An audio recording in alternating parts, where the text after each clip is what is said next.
Sejam todos bem-vindos à nossa live. Eu sou a professora Cristiane Gondim, faço parte da equipe de ciências da CEMED. Vou conversar com vocês a respeito da nossa formação, que é a transposição didática no uso das tirinhas. Eu quero apresentar a professora Leila, que está aqui comigo, dá um tchauzinho. Junto com a nossa equipe, nós temos a Nathalie e o Gils. Então, hoje eles não vão estar presentes nessa live, mas quero dizer que nossa equipe deseja a vocês um bom ano e que vocês possam discutir, aproveitar dessa live com a gente. Então, vamos começar.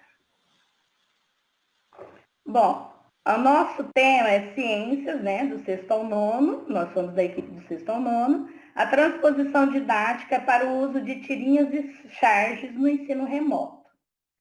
Por favor, pode passar. A nossa chefia pertence à SUPED, né? O professor Leonel, nosso superintendente, e a nossa gerente, a professora Mônica Inácio. Por favor, pode passar. O objetivo da nossa formação. A nossa formação pretende apresentar o processo de transposição didática e discutir o potencial do uso de tirinhas e charges na sala de aula, né, para o ensino de ciências. Pode passar, por favor. Bom, inicio falando da transposição didática. A transposição didática, ela foi cunhada inicialmente na didática da matemática. Então, ela é de uma linha francesa, e aí a gente se apropria aqui de Yves Chevalard, que é quem, na verdade, discute a transposição didática voltada para as discussões de ensino e aprendizagem. Inicialmente, ela foi discutida por Michel Verret. Michel Verret, que é um sociólogo, que discutiu somente o tempo que o aluno utilizava para fazer as suas atividades. Então, ele ficou nessa discussão. Chevalard, mais tarde, se aprofunda dessa teoria para discutir como é que esse conhecimento chega ao estudante na sala de aula. Então, o Yves Chevalard tinha essa preocupação. Como é que chega aquele grande conhecimento que a gente aprende na academia até o nosso estudante? Como é que a gente faz com que esse conhecimento chegue até lá? Então, pode passar, por favor. Bom, aqui eu coloco o conceito de transposição didática para vocês. Então, é um conteúdo do saber que foi designado como saber a ensinar. Então, ele sofre daí um conjunto de transformações adaptativas que vão torná-lo apto para ocupar um lugar entre os objetos de ensino. O trabalho que transforma um objeto do saber a ensinar em objeto de ensino é denominado transposição didática. Então, Cris, o que é isso que você acabou de falar propriamente?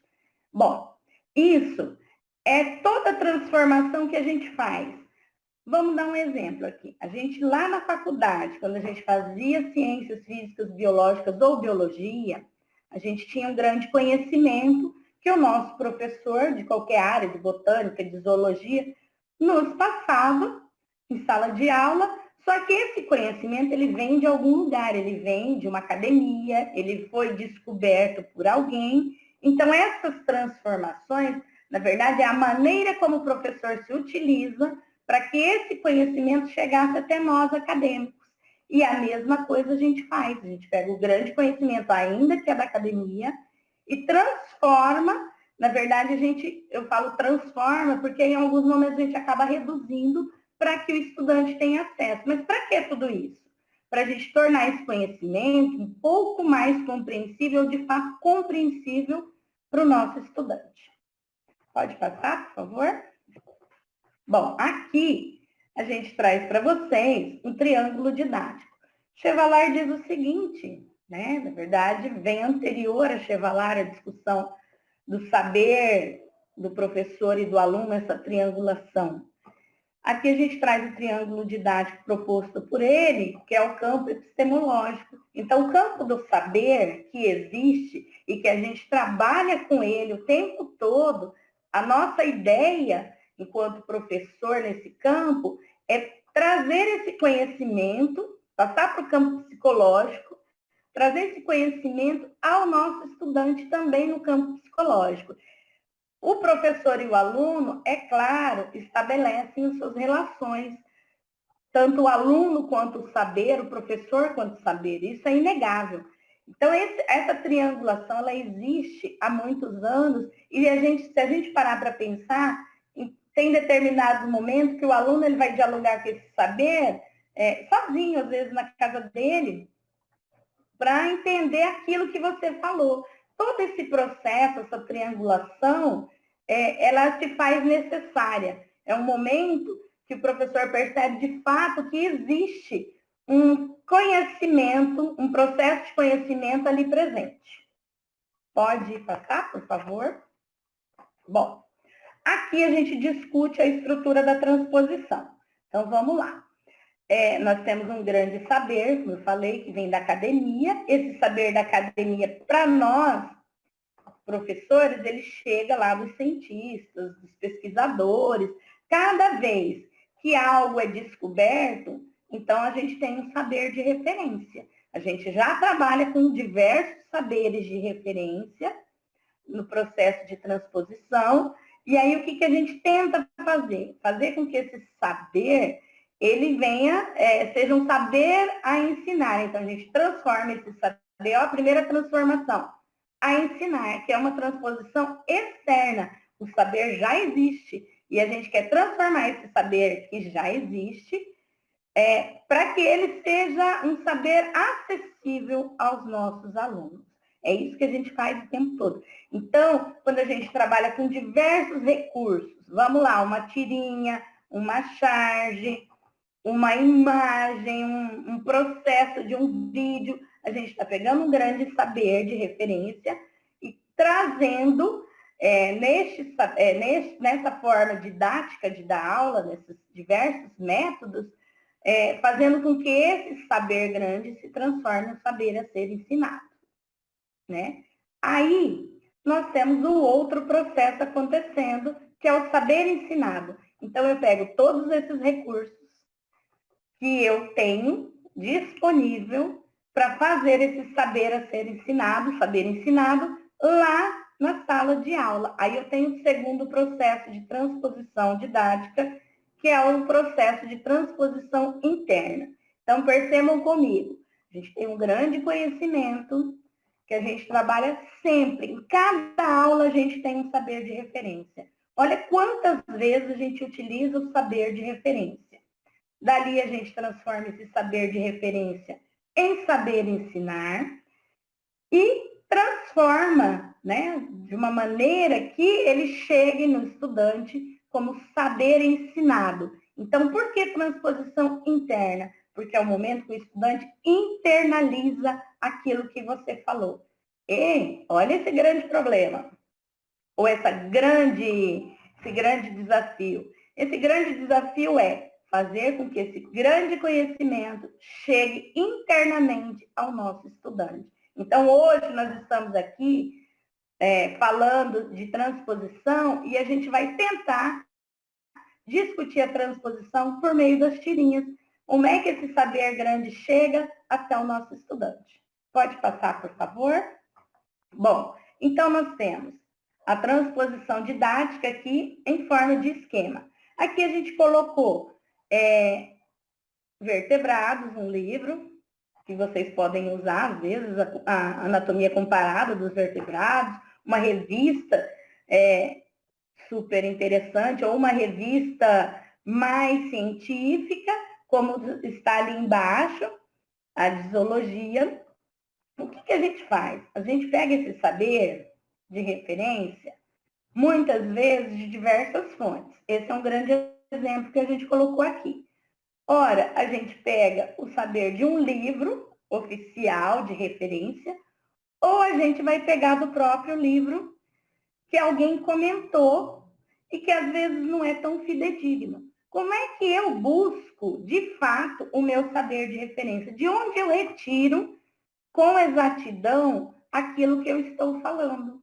Por quê? Depois disso, esse saber, ele vem para o livro didático, ele ele é repassado para o livro didático. Mas olha só, será que lá no livro didático, ele está igual ele estava na revista, igual ele estava no grande saber de referência? Então, é essas nossas discussões. Como é que eu venho fazendo a transposição de um nível para outro, até chegar ali na sala de aula, com a imagem que a gente colocou? Como é que eu venho fazendo essa transposição? De onde eu retiro, de fato, todo o conhecimento para que ele chegue no meu estudante sem fazer deformações. O que seriam essas deformações? Essas deformações, infelizmente, a gente acaba cometendo no momento que a gente vai retraduzir esse conhecimento para o nosso aluno. Porque o livro didático, ele traz para nós uma simplificação muito grande. Então, o conteúdo todo que está ali, todo o conhecimento, ele está simplificado. E ao simplificar, não é um erro, porque a gente tenta simplificar, reduzir para o nosso estudante, para que ele entenda, né? Lembra que lá naquele slide, para que o conteúdo seja compreensível ao estudante. Essa compreensão, a gente às vezes acaba errando sem querer, porque a gente tenta deformar esse conhecimento, que é uma das palavras de Chevalar, ou transformar, para que esse conhecimento ele fique claro. Para ficar claro, eu preciso pegar uma boa fonte. Então, por isso que é importante a gente discutir um conhecimento no olhar de diversos autores, diversas fontes. Opa, aqui está me dizendo que a ecologia, que a anatomia comparada me diz isso, isso e isso. Mas tem um outro que leva esse caminho. Então, eu preciso, ao estudar sobre a minha aula, pensar nessa vertente, porque, opa, só um conhecimento não permite, de uma fonte, não permite que eu consiga transformar. Eu não posso saber de fato se ele é verdadeiro. Esse verdadeiro no sentido se ele está atualizado, porque existem conhecimentos que são clássicos, que a gente utiliza há muitos anos, mas a gente precisa se atentar às mudanças que ocorrem. E essas mudanças, muitas vezes, não ficam claras para o estudante. Se ele era de um ano, ele aprendeu de uma maneira e teve uma mudança, a gente precisa mostrar de onde saiu, voltar na história e mostrar, olha, isso aqui mudou por isso, né? Aquilo que você sabia não é que está errado, é que houve uma mudança. Então, tudo isso, para o aluno, é meio complexo, se eu não conseguir fazer, de fato, uma boa transposição, uma boa explicação. Por isso, a gente colocou aqui esse esqueminha, que é o que acontece muito em sala de aula. Então, eu reforço mais uma vez, a gente prestar atenção nas diversas fontes que a gente utiliza para a nossa aula, para a nossa transposição, tá? Tudo bem? Podemos passar? Então, nós vamos para a noosfera agora. A noosfera, o que é esse nome, né? A noosfera é o lugar onde se pensa o funcionamento didático. Olha, funcionamento didático. Então, quem trabalha com esse funcionamento didático? Nós, professores.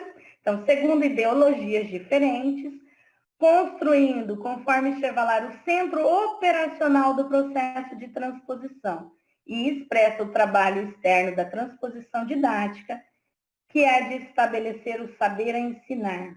É uma transposição didática lato sensu, o trabalho interno que delimita o saber ensinado. Ocorre no interior do sistema de ensino e se fixa sobre um conteúdo de saber preciso. É uma transposição didática estrito sensu. Então, vamos lá falar o que é isso aí que eu disse, afinal de contas.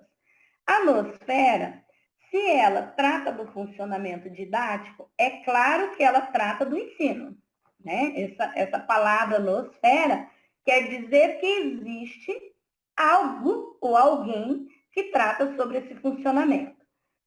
Que afeta a nossa sala de aula? Sim, afeta a nossa sala de aula.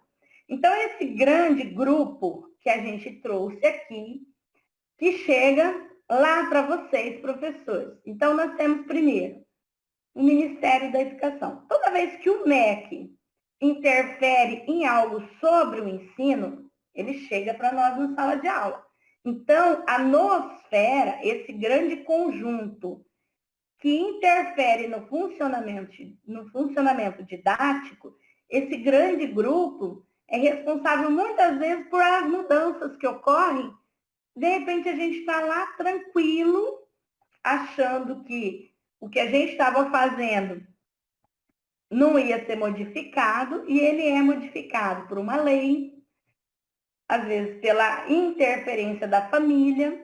Como assim? Esse grande conjunto, ele interfere nesse funcionamento. Então, eu tenho o MEC, vocês tinham o PCN, diversas leis que vocês trabalhavam, ok, na sala de aula, interferia, vocês trabalhavam conforme aqueles documentos. O Ministério da Educação chega com a BNCC. Então, a BNCC traz de outra maneira. Opa, então eu tenho que mudar. Então, esse grupo mudou? Mudou a maneira como eu tenho que ensinar. Então, mexe também no processo de transposição? Mexe. Se eu estou dando um determinado conteúdo na minha escola, que eu trabalho, vamos falar de um conteúdo polêmico. Eu estou falando da sexualidade. Surgiu um assunto e o professor pega essa linha para trabalhar, porque surgiu um momento específico com os meus alunos que é importante que eu trabalhe. Mas aí, às vezes, eu posso ter um conflito com a família, dependendo da maneira com que eu trabalho. Então, a família pode interferir também na forma com que eu trabalho, com esse funcionamento didático? Pode também. Então, a noosfera, ela atua diretamente. Às vezes a gente fala, não, eu trabalho assunto e a família não interfere. Mas um desses elementos, e existem vários elementos, ele faz com que a gente modifique a nossa maneira de ensinar e a forma de transpor esse conhecimento. A gente colocou políticos ali, porque às vezes ações políticas, projetos de determinados políticos chegam para nós, e aí a gente tem que executar. Ah, mas eu não ia falar sobre isso. E aí chega para você, professor, fazer a transposição disso para o seu estudante, né? E toda vez que a secretaria ela modifica alguma coisa, também chega para vocês, chega uma CI para vocês. Então, todo esse grupo, que é um grupo muito grande, que a gente só simplificou aqui para que vocês entendam, eles transformam a rotina do professor e a maneira como o professor ensina. Às vezes falar, vocês inventaram uma nova coisa agora. Não, não é invenção. É que chegou alguma mudança, alguma alteração que refletiu para você lá. E esse grande grupo, o Chevalar e o professor Paes, que está ali embaixo, a fonte, chamam de noosfera. Tá? Podemos passar? Aí, professores, eu chamo a atenção aqui sobre a vigilância epistemológica. Só um pouquinho. A vigilância epistemológica, esse conceito, né, de transposição didática, enquanto refere-se à trajetória do saber sábio para o saber ensinado, e, portanto, a eventual distância obrigatória que os separa. Testemunha o questionamento necessário ao mesmo tempo em que se torna sua primeira ferramenta. Para a didática, é uma ferramenta que permite reconsiderar e examinar as evidências, reconsiderar e examinar as evidências, colocar em xeque as ideias simples, se livrar da familiaridade enganosa de seu objeto de estudo. Em suma, né, é uma palavra que lhe permite exercer uma vigilância epistemológica. Eu li isso aí, Cris, o que significa isso? Significa, segundo Chevalar, a vigilância é o momento em que você, que está atuando na didática, professor, você precisa ser uma pessoa que reconsidera, que examina todo o material, todo o processo de ensino. Então, eu, professor, tenho que ser essa pessoa vigilante tenho que manter uma vigilância epistemológica a respeito de todo o conhecimento que chega para mim e que eu vou fazer a transposição ao meu estudante. Nossa, que difícil e que complexo. É aquilo que vocês fazem todos os dias. Analisar um material, olhar para ele se ele é viável, se a fonte dele é confiável, se o material está correto, se os conhecimentos que estão ali estão corretos, se a atividade que eu vou utilizar desse material está correta, se ela não me induz a erro. Isso é ser vigilante. Isso é praticar a vigilância epistemológica. Enrolei para falar. Vigilância epistemológica. O que acontece? Isso é um trabalho diário do professor. Diário. Noite e dia o professor tem que fazer isso, tá? E agora nós vamos para o último slide, que é a minha parte, antes de eu passar para a Leila. E a gente vai falar um pouquinho das dificuldades que a gente, enquanto professor, apresenta na sala de aula, para que, de fato, essa transposição ocorra, ou usando tirinhas, charges, vídeo, filme, o que for. A gente tem determinadas dificuldades. A primeira é a falta de tempo cronológico. Esse tempo cronológico é muito complicado. A gente, enquanto equipe de ciências, ouve muito. A gente tem pouco tempo para trabalhar determinado assunto que é complexo. Concordo com vocês, porque as habilidades que estão no referencial, elas são complexas. Então, a gente precisa usar a nossa vigilância, analisar a habilidade, ver como é que eu vou utilizar essas habilidades, fazer com que ela, nesse tempo curto cronológico que eu tenho, para conseguir desenvolver nos meus alunos essas habilidades. Então, ele é um grande fator que dificulta o processo de transposição, porque a gente tem 4 aulas por semana, em determinado ano, e tem determinado ano que a gente tem 1 aula por semana. E aí eu preciso associar meu tempo cronológico com as habilidades, com o conhecimento que envolve essa habilidade. É bem complexo. Então, isso é uma grande tarefa que a gente tem, por isso a vigilância foi citada aqui. Problema com a metodologia. Olha só, a gente tem 4 aulas, 1 aula no 9º ano, e aí eu tenho esse problema com a metodologia. Eu pensei que determinada metodologia fosse possível ser utilizada, fosse possível eu fazer com que esse conhecimento fosse acessível. E aí, de repente, na minha aula não deu certo, mas o meu tempo cronológico não permite com que eu volte. E aí eu tenho uma deficiência da transposição. Então, esse é um outro fator. Então, a gente precisa pensar, usar a nossa vigilância o tempo todo para pensar em qual metodologia é mais adequada para eu abordar determinados conhecimentos. Depois, nós temos uma sobrecarga de atividades. Sim, vocês têm uma grande sobrecarga de atividades. Principalmente agora que a gente vê no período remoto, essa sobrecarga ela fica mais nítida para nós. A gente não está em contato físico com um estudante, mas a gente está o tempo todo em volta de conhecimento, mexendo com muitas questões da escola e que muitas vezes afetam o nosso psicológico e essa sobrecarga impossibilita esse processo de transposição. É muita coisa, é muito assunto, é muito conteúdo, como é que eu vou fazer? Então, a gente precisa pensar também o que é viável para nós, professores. Outro quesito que dificulta é a falta de aprofundamento. Olha só, isso, às vezes a gente fala, mas ele não tem maturidade suficiente, nosso estudante, para aprender determinado conhecimento.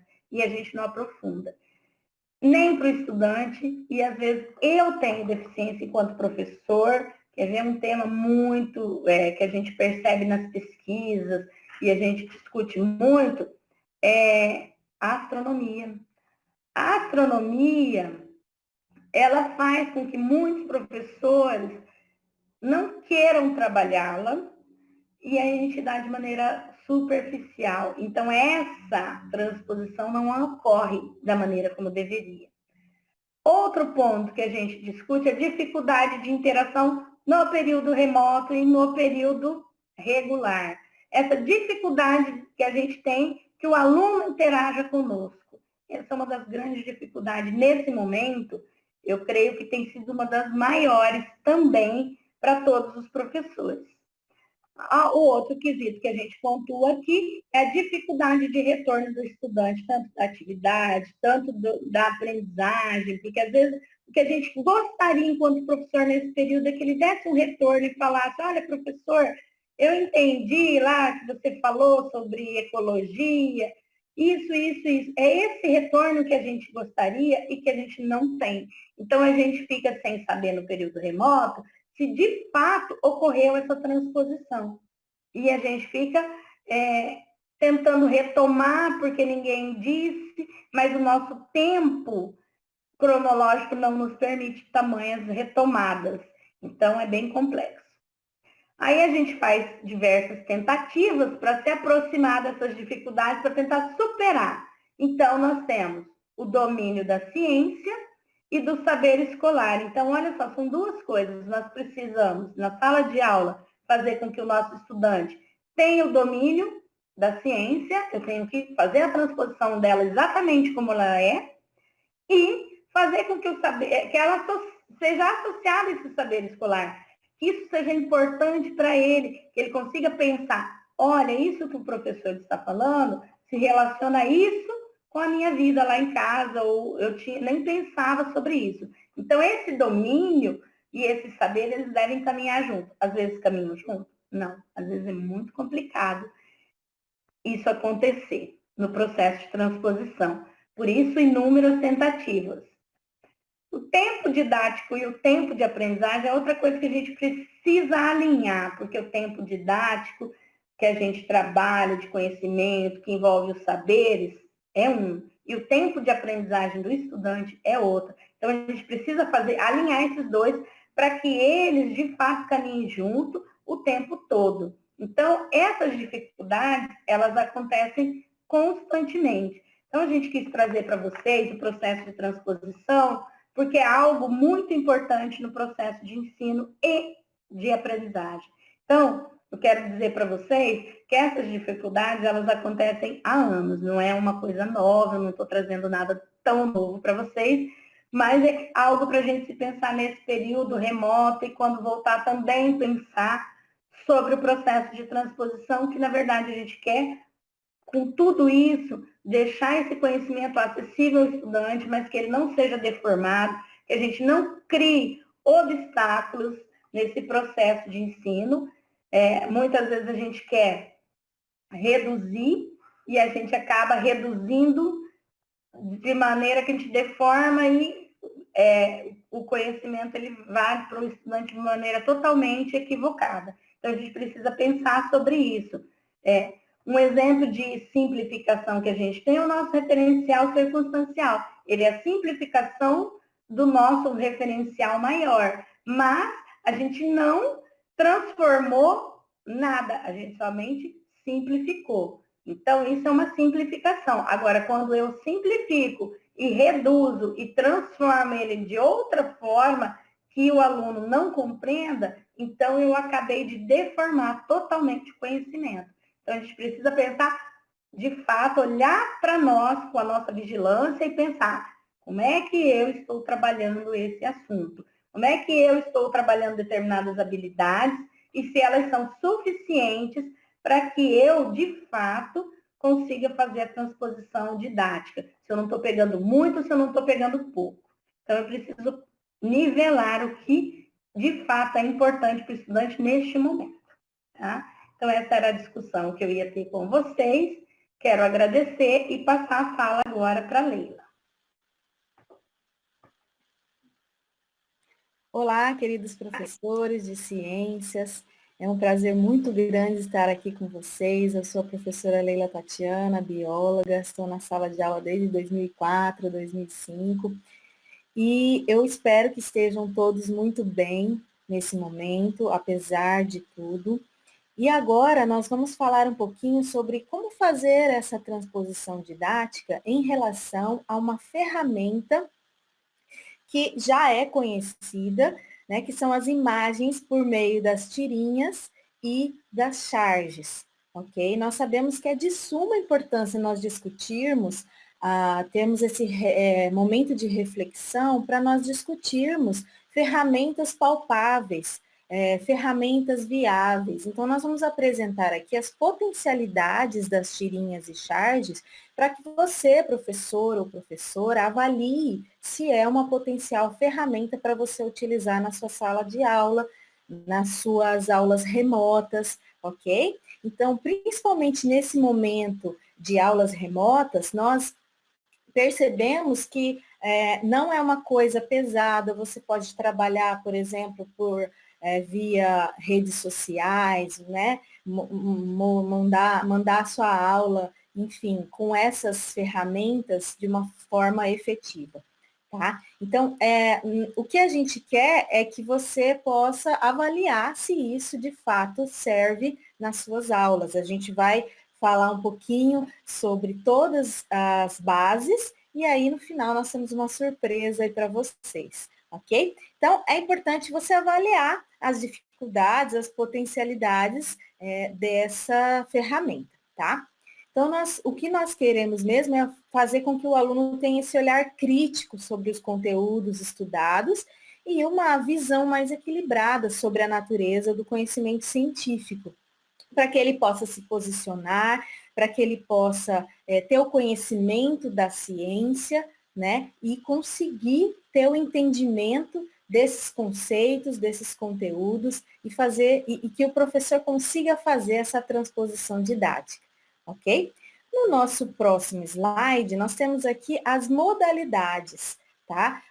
As diferenças entre charge, primeiro nós precisamos saber quais são as diferenças entre essas modalidades. Da charge, do cartoon, da tirinha, das histórias em quadrinhos, da caricatura, né? Todos trabalham com imagens, né? A charge, por exemplo, ela faz uma crítica, uma sátira dos acontecimentos atuais, tá? Então, de uma forma crítica e de piada, né? Você tem aí, simultaneamente, os retratos dos valores e dos problemas de uma sociedade. Então, as charges, elas são formadas por uma linguagem verbal e não verbal, né? Pode ter textos, pode ter palavras e imagens, tá? E relatam fatos ocorridos em uma época definida, dentro de um sistema, de um contexto cultural, econômico, social. E ela tem um papel importante histórico em relação a isso, né? Porque ela carrega uma crítica social, de repente, né? E ela foi criada lá no século XIX, né, por pessoas, de repente, que estavam ali opostas ao governo, pessoas críticas, que queriam se expressar de uma maneira inusitada, jamais apresentada, e ela costuma ser publicada em jornais, em revistas, em livros, podem ser encontradas na seção de opinião, né? Essa é a charge. Aqui nós temos um exemplo, aqui em cima, essa figura do planeta Terra tentando respirar, né? Falando dos problemas ambientais que nós estamos passando nesse momento. Aqui nós temos o cartoon. O cartoon é um gênero jornalístico considerado opinativo ou analítico que critica, satiriza por meio do grafismo e do humor. Tá? Então, na verdade, é um desenho humorístico caricatural, né, uma espécie de anedota gráfica que satiriza comportamentos humanos. Ela é geralmente publicada em jornais também, né? E podem ou não levar uma agenda, ser acompanhada, desculpa, de uma legenda, tá? E ela pode acompanhar de balões, cenas, onomatopeias, que são os barulhos, né? Você expressar os barulhos, enfim. E é associada por fatos e textos atemporais. Então, não retrata uma pessoa de maneira isolada, mas uma coletividade. Ela aconteceu pela primeira vez lá em 1840, na revista Punch, uma publicação, uma série de cartoons em relação às pessoas que moravam no Palácio de Westminster, né? E ela retrata também acontecimentos de política econômica e da época, tá? A tirinha já é uma sequência de quadrinhos, geralmente faz uma crítica aos valores sociais, tá? As histórias em quadrinhos, ela semelhante ao formato da tirinha, ela tem o objetivo de narrar uma história, não necessariamente com crítica, tá? Mas a tirinha, ela tem geralmente 4, até 4 quadros, e as histórias em quadrinhos, elas são maiores, mais complexas, tá? A gente tem também as caricaturas.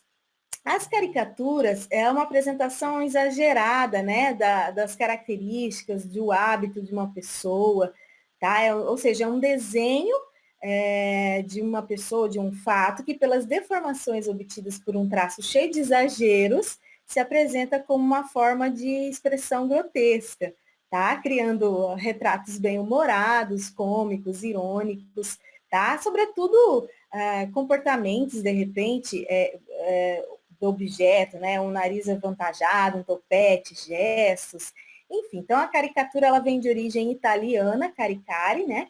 E significa exagerar, aumentar as proporções de alguma coisa. Nós sabemos que essas modalidades, elas já são trabalhadas, por exemplo, em língua portuguesa, como gêneros textuais. Então, por que não nós, os professores de ciências, trabalharmos com esse material? Então, nós preparamos essa formação toda, toda baseada em ciências, né? Você vai ver aqui todas as tirinhas, as charges que nós selecionamos, você, de repente, pode utilizar nas suas aulas, ok?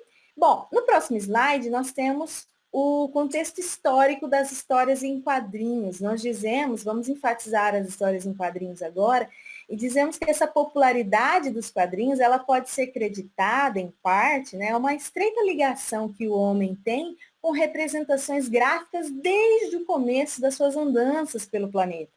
Se nós levarmos em conta os primórdios da longa caminhada da civilização humana, nós podemos nos deparar com elementos das histórias em quadrinhos, né, presentes nessas primeiras representações do cotidiano, que são esses registros rupestres. Então, aqui nessa imagem, nós temos algumas pinturas rupestres, né? Então, sem dúvida, essas pinturas, elas são excelentes exemplos de narrativa feita pelos primeiros artistas, vamos dizer assim, né? Que podem ser, então, considerados ancestrais das histórias em quadrinhos.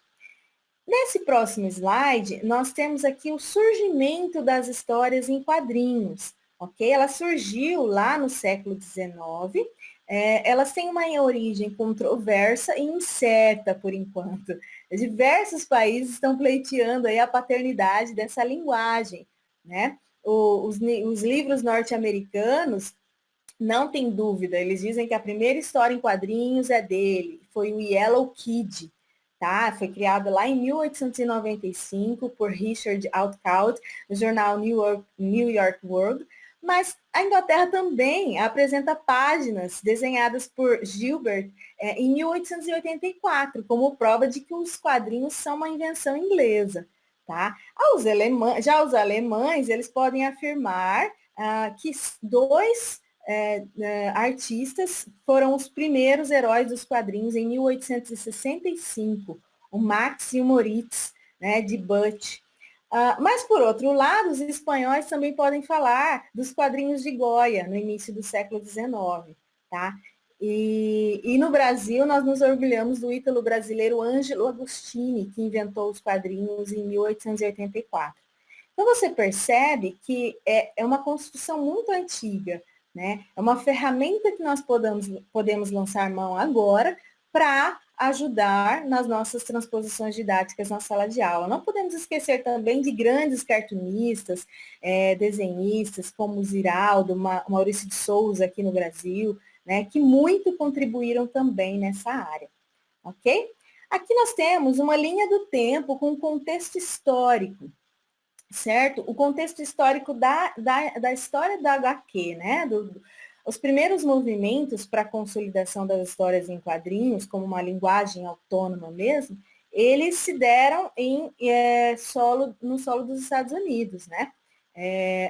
Então, foi o Yellow Kid, em 1895, publicado pela primeira vez nos jornais lá em Nova York.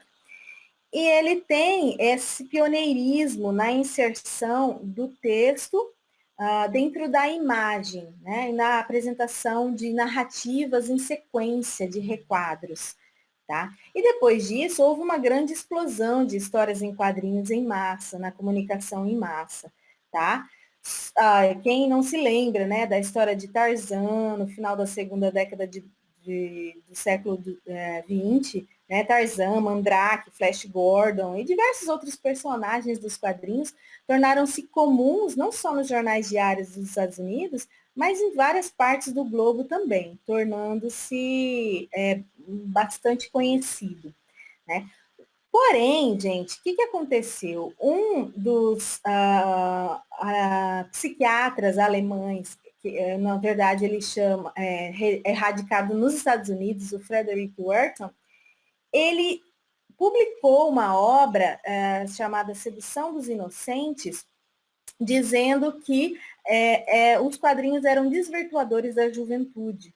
Por quê? Porque ele publicou acerca dos malefícios que essas leituras em quadrinhos, principalmente histórias de suspense, de terror, estavam provocando. Né? Ele atendia casos patológicos de jovens e adolescentes no seu consultório. Então, ele denunciou a história em quadrinho como uma grande ameaça à juventude norte-americana.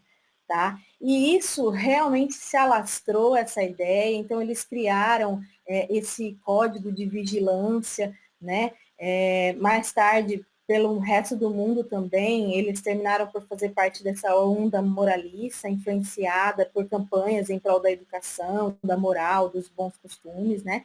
Criaram como se fosse um selo. E, porém, na década de 70, lá no final, na Europa, as histórias em quadrinhos começaram, então, a ter um tratamento diferenciado. Tá? Foram publicados alguns luxuosos álbuns com papéis de boa qualidade e se diferenciavam muito, né, dos jornais, das revistas, que abrigavam, então, as primeiras histórias em quadrinhos. Na década de 80, grandes gibis, grandes ilustradores, né, começaram a se desenvolver e aparecer. Na década de 80 e 90, a gente pode observar uma marcante presença de super-heróis, né, voltados para um público mais juvenil, e também os mangás, né? Quem não se lembra dos quadrinhos japoneses ao redor do mundo ficou muito conhecido também. E aí, desde o início dessa década, da primeira década do século XXI até os dias atuais, a produção de quadrinhos aumentou, diversificou-se, as novas tecnologias, né, a velocidade das informações, esse no mundo globalizado, e inúmeros processos criativos de quadrinistas, roteiristas, profissionais dessa área em todo o mundo, possibilitaram, então, que as histórias em quadrinhos atingissem um status de bastante influência no mundo, tá? E que é, até hoje, muito efetivo, ok? Esse é o contexto histórico. No próximo slide, nós temos aqui as tirinhas e charges na educação. Como que isso veio parar na educação? Então, como você pode perceber, durante muito tempo, a relação entre as histórias em quadrinhos e a escola foi vista como perniciosa. Então, foram necessários mais de 100 anos de existência para que esses preconceitos e essas visões deturpadas caíssem por terra. Né? E somente na década de 70 é que esse quadro começaria a mudar. Tá? Então, na Europa, por exemplo, a utilização de quadrinhos foi em apoio ao tratamento de temas escolares de uma forma lúdica, né? E ainda se acentuou na década de 70, possibilitando um aprendizado, né, de alguns temas mais agradáveis aos leitores, enfim. Aqui nós temos, por exemplo, uma tirinha tirada do livro de ciências. Né? Nós temos aqui uma foto no primeiro quadrinho de uma mãe grávida, sentadinha num sofá, e uma criança perguntando, desculpe pela pergunta, mas como esse bebê vai sair daí? Aí a mãe responde, o médico vai me ajudar a empurrá-lo para fora. E no último quadrinho, a criança assustada diz, você tem um médico aí dentro também? Então, aqui você pode trabalhar questões de gravidez, né, em relação ao parto normal, enfim, você pode trabalhar diversas questões relacionadas com essa tirinha, certo? A inclusão efetiva das histórias em quadrinhos nos materiais didáticos começou de forma leve, né, bem tímida, mas com resultados favoráveis dessa utilização, os autores de livros didáticos começaram, de fato, a incluir com mais frequência esses quadrinhos nas suas obras, aumentando aí a penetração no ambiente escolar desse tipo de material, certo? No Brasil, principalmente após a avaliação realizada pelo Ministério da Educação lá nos anos 90, os livros didáticos passaram a diversificar essa linguagem e complementar, né, nas atividades para os alunos, enfim. Aí foram inclusos também os quadrinhos no Programa Nacional Biblioteca nas Escolas. E a referência do PCN também, dos Parâmetros Curriculares Nacionais, representaram um avanço aí na educação para que os docentes possam aproveitar o potencial desse recurso facilitador de interdisciplinaridade, contextualização, leituras ricas em significado. Ok? Então, a partir de 2006, os quadrinhos ganharam oficialmente as prateleiras das escolas. Né? Hoje a gente vê esse material de forma bastante efetiva nas escolas. Bom, agora nós podemos falar um pouquinho, vamos nos ater mais às tirinhas e quadrinhos, certo? Lembrando que as tirinhas, elas têm no máximo 4 quadros, enquanto que as histórias em quadrinhos, elas são mais extensas, né? Contam mesmo, de fato, uma narrativa. Aqui nós temos um exemplo, nós estudamos vários artigos, dissertações e teses a respeito desse assunto, inclusive está na nossa referência, aqui no final desses slides, esse material que você vai ter. Uma das pessoas que influenciou foi o Alves, né? Ele escreveu e trabalhou com o Cerrado e as tirinhas. Depois vocês procurem, é um material riquíssimo, tá? Tudo sobre o Cerrado, é impressionante. E aqui a gente pode ter um exemplo de uma ave, é uma tirinha com 3 quadros, né? No primeiro quadro, uma ave pergunta: quem disse que em Minas não tem mar? E no segundo quadro mostra uma plantação, né? Bem vasta ali. E aí ele fala, mar de soja. Então, aqui você pode discutir diversas temáticas, né? A questão da expansão agrícola, a questão da alimentação, a questão econômica, social, da utilização mesmo do solo, né? Enfim, então, você pode trabalhar diversos temas relacionados com essa tirinha, certo? Aumentando aí, dando significado, né, ao processo de ensino-aprendizagem para que os alunos possam entender o assunto e discutir de uma forma efetiva, certo? Então, é claro que ela está ligada a um tema ambiental, mas existem diversos assuntos que você pode trabalhar, você não precisa ficar raso, né? É claro que é preciso o olhar do professor, né? Então, a gente precisa perguntar o que mais o professor pode tirar dessa cena, né, dessa tirinha, dessa imagem, para se utilizar dentro da sua aula. Que abordagens ele pode se valer para a sua utilização? Será que os quadrinhos eles são apenas acessórios, uma pausa, um respiro em meio a tantos textos didáticos, mapas, gráficos e tabelas? Qual de fato é a contribuição nos processos de aprendizagem desse material? Como gerar conhecimento através desses quadrinhos? Qual é a percepção dos alunos em relação a tudo isso? Tá? Então, tudo isso nós vamos discutir aqui e sugerimos que vocês leiam as pesquisas, né, e as referências que nós colocamos no final dessa apresentação, ok? Agora, nós vamos falar um pouquinho sobre as vantagens, tá? Você vai avaliar se é viável ou não nas suas aulas. Mas existem muitos cientistas já estudando as vantagens e a viabilidade da utilização desse material em aulas que não sejam simplesmente de língua portuguesa. Sabemos que a tirinha, por exemplo, ela tem uma natureza interdisciplinar. Você pode trabalhar a arte, você pode trabalhar a linguagem, você pode trabalhar em ciências. É muito interdisciplinar, geografia, né? Então, é importante a gente perceber que existe uma natureza muito vasta e interdisciplinar para se trabalhar com esse material.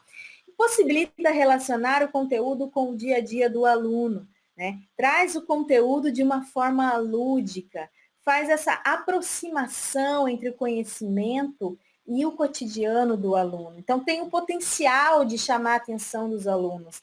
Nós sabemos que existe um apelo visual muito grande hoje, né, em relação aos videogames, aos vídeos de ação, cores, luz, muito movimento. Então, por que não pegar essas ferramentas também e trazer para a educação? E trazer para chamar a atenção dos nossos alunos, né? Esse material tem esse potencial, certo? É uma forma de mapear também as concepções dos alunos. Você pode, de repente, levar uma tirinha para iniciar uma aula, né? Com algumas motivações, né? Combinar aí os textos, estimular a imaginação do aluno e a produção própria dele. Porque ele vai ver uma imagem e ele vai ter que interpretar essa imagem. Depende muito do conhecimento que ele tem também sobre a vida, né? Então, é importante que ele vai ter que argumentar com as suas palavras. Ele não vai copiar do texto e explicar. Ele vai interpretar da maneira dele e vai utilizar aí da sua própria crítica, da sua linguagem para se expressar, certo? Ele tem que elaborar essa interpretação, tá? Então, a tirinha ela é uma codificação mais rápida mesmo, né? É uma alternativa viável em detrimento da apresentação tradicional, tá? E como você pode utilizá-la? Então, como eu falei, você pode começar a aula com uma tirinha, geralmente com temas mais comuns, mais gerais, né? Em outros momentos, você pode usar esse material para retomar o que já foi discutido. Então, por exemplo, o conceito de gene, de elétrons, de repente são conceitos que no começo o aluno não sabe muito bem o que é, mas para você retomar no final, né, fazer um resumo da tua aula, enfim, já dá para utilizar as tirinhas, tá? Então, nós percebemos que elas apresentam grande potencial para a introdução de novos conceitos, para motivar o aluno no início de uma discussão, abrindo espaço mesmo para o aluno se expressar, né? E o professor precisa também ter aí, trabalhar os conteúdos de uma forma de acordo com o potencial da turma. Nós sabemos que existe muito isso, né? Cada turma é diferente uma da outra, cada aluno é diferente um do outro. Então, por que não trabalhar com essa ferramenta para traduzir essa linguagem artística aí para os conteúdos abordados na aula, ok? Então, existem diversas vantagens nas pesquisas que foram feitas com os alunos em relação a esse material, se percebeu uma efetiva maior ensino-aprendizagem aí com as turmas que foram trabalhadas, tá? Agora, é claro que também existem desafios. No próximo slide, nós temos aqui os desafios e cuidados, né? Os cuidados que o olhar do professor deve ter para que a gente não utilize essa ferramenta de uma maneira equivocada, tá? É importante a gente perceber que pode ser que haja uma dificuldade de elaboração de questões, né, sobre essa tirinha. Então, por isso essa formação, para que a gente aponte caminhos para o professor conseguir trabalhar de uma forma efetiva, tá? A dificuldade de interpretação da tirinha, às vezes o aluno não tem o conhecimento daquele assunto, né? Às vezes múltiplas interpretações. Então, a dificuldade de relacionar o conteúdo científico com o conteúdo da tirinha, certo? Deve ter uma intencionalidade do professor. No próximo slide, nós temos aqui uma tirinha de um ribossomo, né? Um DNA, um pedaço ali de gene, chega dizendo, doutor ribossomo, eu tenho uma mensagem do DNA para você. E o ribossomo diz, vejamos. Então, ele entra, né, dentro do ribossomo, e ele fala, é um pedaço de proteína, fica pronta já já. E aí, daqui a pouquinho, sai o DNA ali, né? A proteína, na verdade, né? Então, assim, é uma forma engraçada de mostrar a participação do ribossomo na formação de proteína para o DNA. Então, assim, esse é um conteúdo específico, né? Você percebe que, às vezes, o aluno não tem familiaridade com isso. Por isso é importante o professor avaliar os níveis cognitivos do aluno. Você não pode pegar uma tirinha complexa e dar para um aluno do 6º ano, né? Uma do 9º. Então, é importante você avaliar os níveis cognitivos. E o papel do professor é fundamental, porque ele precisa avaliar a linguagem, entender também a evolução dos quadrinhos, das tirinhas, como tudo isso influenciou ao longo das décadas a educação, né? E perceber que, de fato, quando os alunos têm o conhecimento, eles podem até mesmo criar as suas próprias tirinhas. Nós vamos ver aqui mais para frente como nós podemos utilizar essas tirinhas, tá?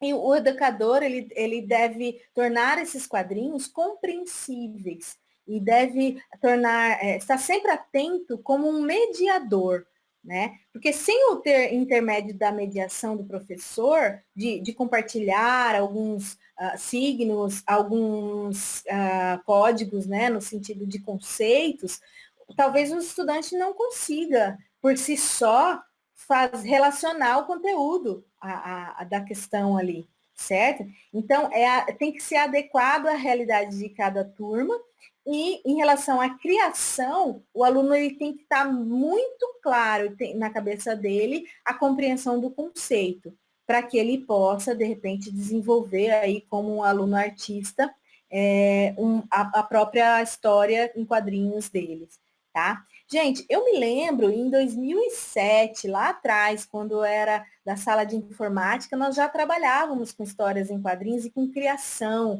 né? No computador, na sala de informática, enfim. Então, é uma ferramenta impressionante que libera mesmo a criatividade do aluno, certo? Dos nossos estudantes. Então, o professor tem que criar essas situações didáticas que estimulem a aprendizagem para evitar essa questão da memorização mecânica, né? Para trazer aí uma aprendizagem mais prazerosa, ok? No próximo slide, nós vamos entender como explorar o potencial das tirinhas e charges nas nossas aulas de ciências. Nesse slide posterior, nós temos um exemplo prático.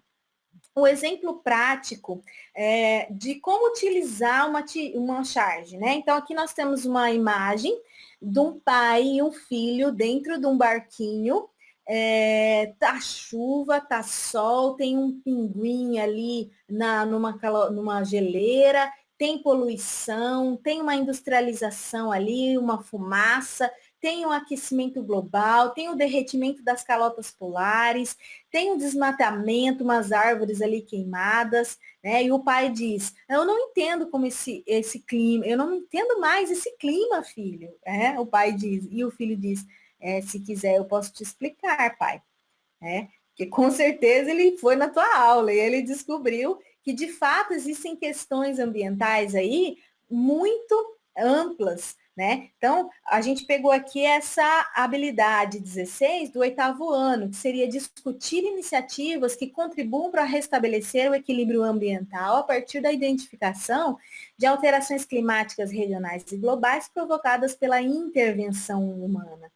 Então, aqui nós temos uma charge problematizadora. Você pode fazer uma tempestade de ideias no início de uma aula, por exemplo, né? Para que você possa iniciar uma discussão, ok? Então, você vê o potencial que, de fato, existe nessa imagem, tá? Na próxima imagem, nós temos aqui a primeira maneira de como trabalhar as tirinhas e as charges, né?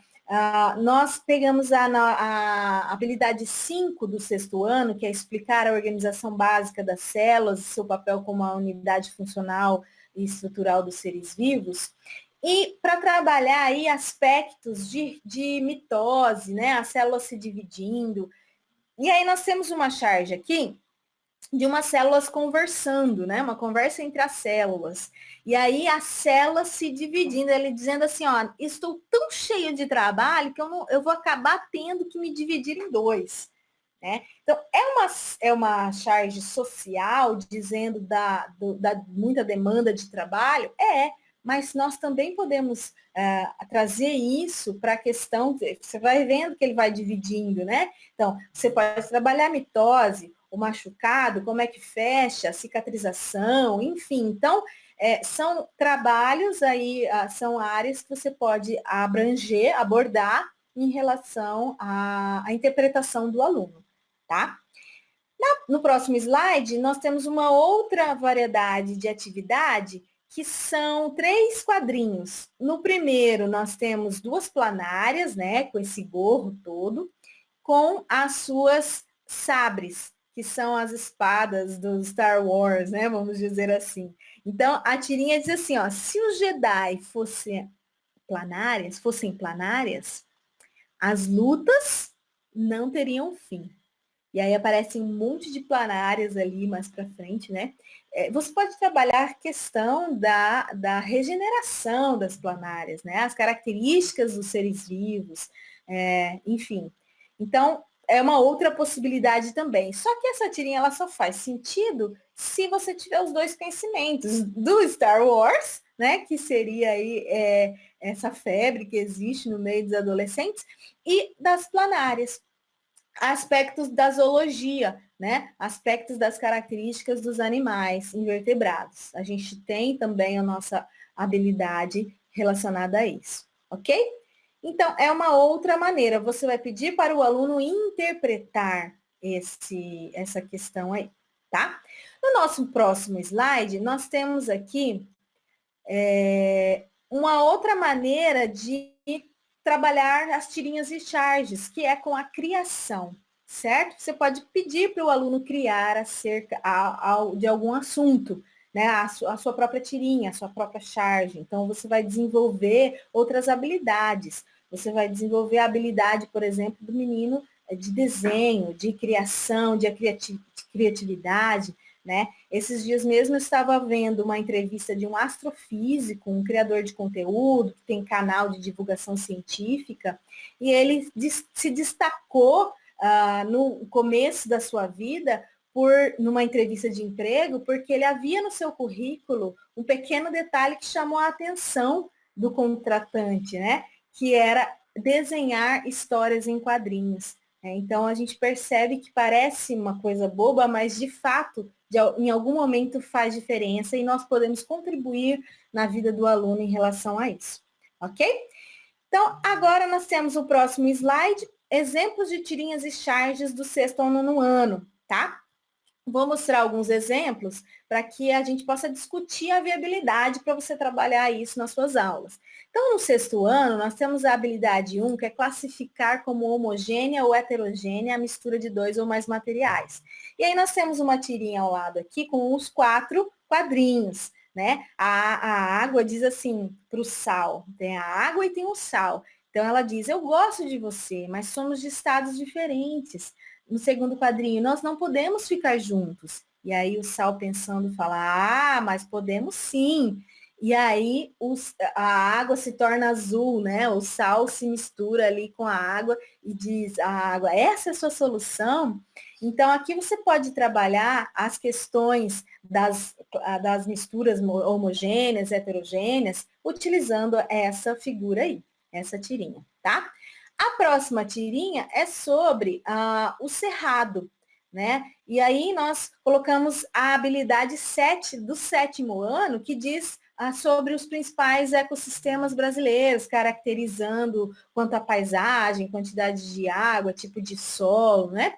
E aqui nós temos 4 também cenas. Primeiro, o café do cerrado, depois a cana-de-açúcar do cerrado, depois a soja do cerrado, e aí aparece uma avezinha falando, no cerrado só está faltando o cerrado mesmo. Então, aqui você pode discutir questões ambientais, os biomas, né, a vegetação, enfim, a questão da agricultura, a questão da economia, diversas situações você pode trabalhar aqui, ok? No próximo slide, nós temos uma tirinha relacionada à temperatura e calor, tá?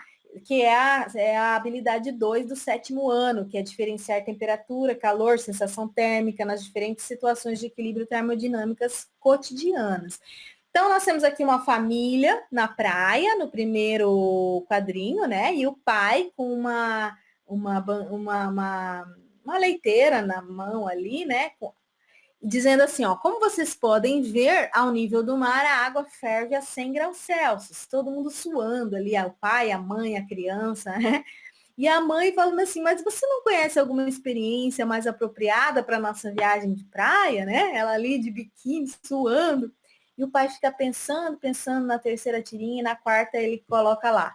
Como vocês podem ver, ao nível do mar, a água congela a 0 graus Celsius. Estão todo mundo feliz, um com picolé, outro com suco na mão, né? E ele com gelo na leiteira ali, tá? Então, assim, você pode trabalhar ponto de fusão, ponto de ebulição, ao nível do mar, acima do nível do mar, enfim, a temperatura, a diferença, calor, o que é sensação térmica, porque a gente sua, enfim, tem diversos tipos de situações que você pode explorar aí, ok? No próximo slide é uma charge do tempo que foi realizada em 14 de 9 de 2020, né? Nós colocamos a habilidade 16 do 8º ano, que é discutir iniciativas que contribuam para o restabelecer o equilíbrio ambiental a partir da identificação de alterações climáticas, regionais, globais, né? Provocadas pela intervenção humana. Então, nós temos uma charge de um passarinho e olhando uma mata sendo queimada, né? Dois passarinhos, na verdade, né? Então, falando assim, um para o outro. Quando eu pensei em construir o nosso ninho em conceito aberto, não era exatamente isso daí. Então, aqui você pode trabalhar as questões de desmatamento, das queimadas, né, nesse contexto aí de ecologia mesmo, tá? No próximo slide, nós temos aqui a habilidade 7 do 8º ano, que é comparar diferentes processos reprodutivos em plantas e animais em relação aos mecanismos adaptativos. Nós temos uma tirinha também com 4 quadrinhos, que é um mágico, né? A Lula é um mágico, e ele tá ali, ó Ocus Octopus, minha assistente está sã e salva, e todo mundo, e tem uma caixa ali, ele está com uma serra na mão, né? E alguém diz assim, uai, mas você tinha dito que cortar ao meio a estrela do mar, do espetáculo, era um truque. E aí aparece a estrela do mar cortada ao meio e viva, né? Tipo, 2 estrelas nesse caso. Vocês entenderam errado, ele diz. Eu disse que cortar uma estrela do mar ao meio seria o truque do espetáculo. Então, aqui você pode trabalhar questões de regeneração, de características dos seres vivos, enfim, diversas situações aí, tá? No próximo slide é a tirinha do planeta Terra, né? Astronomia. A gente tem aí diversas tirinhas sobre astronomia. A habilidade 13 do 8º ano é representar os movimentos de rotação e translação da Terra.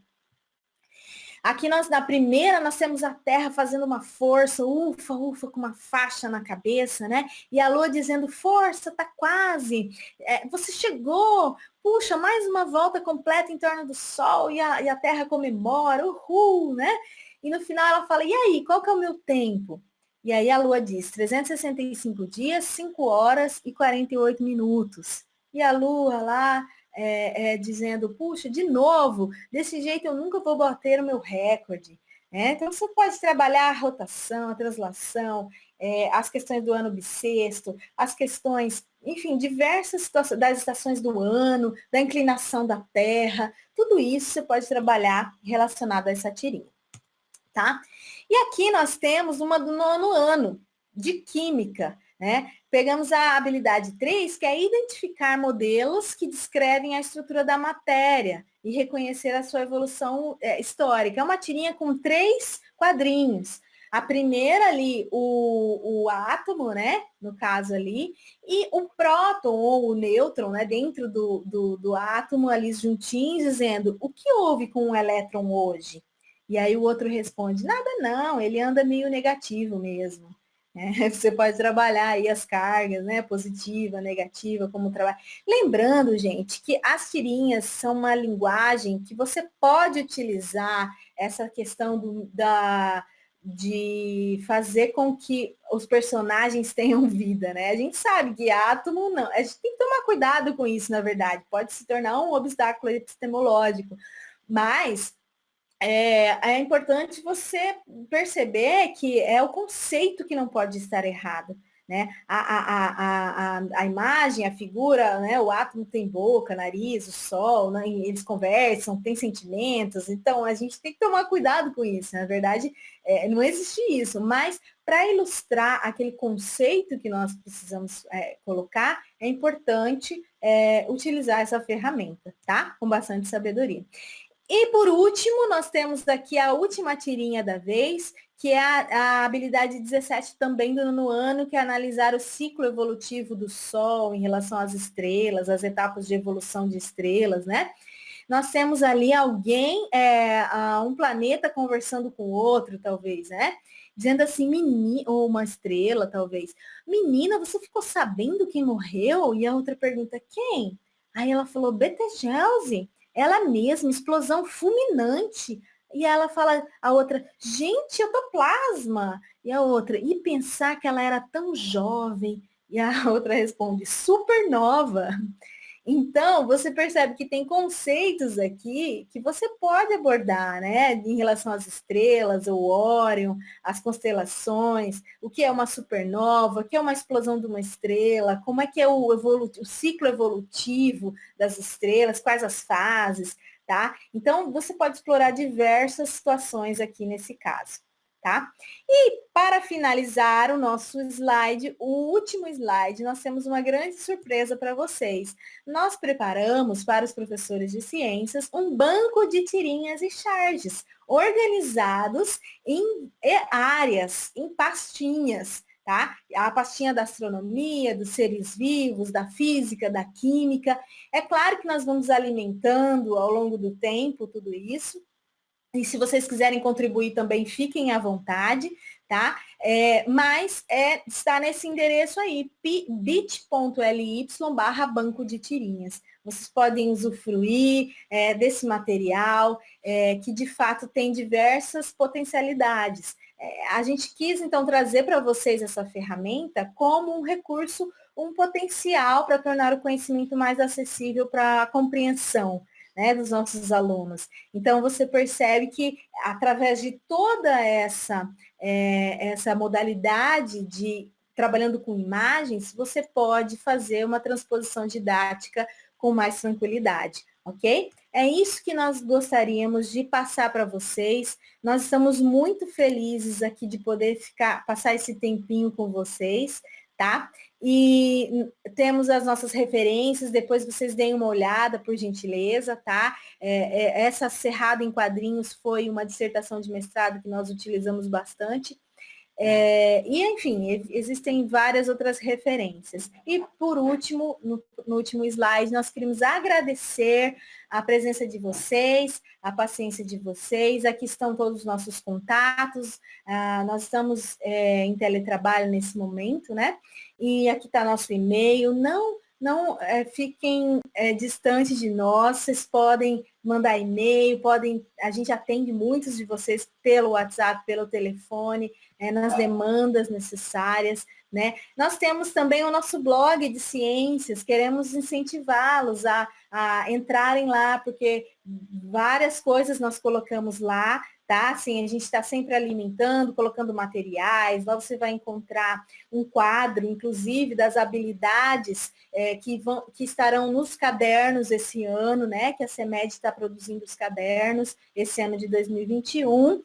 E você vai encontrar lá as habilidades de cada caderno para que você possa planejar suas aulas direitinho aí, tá? Nós temos também o nosso canal do YouTube, né? Que é bit.ly/canal Ciências, onde nós colocamos as nossas formações, diversos materiais e vídeos, né, que nós estamos produzindo ao longo de todos esses anos, para que, de alguma maneira, possa contribuir para o seu trabalho. Ok, professor, professora? É um grande prazer estar aqui com vocês.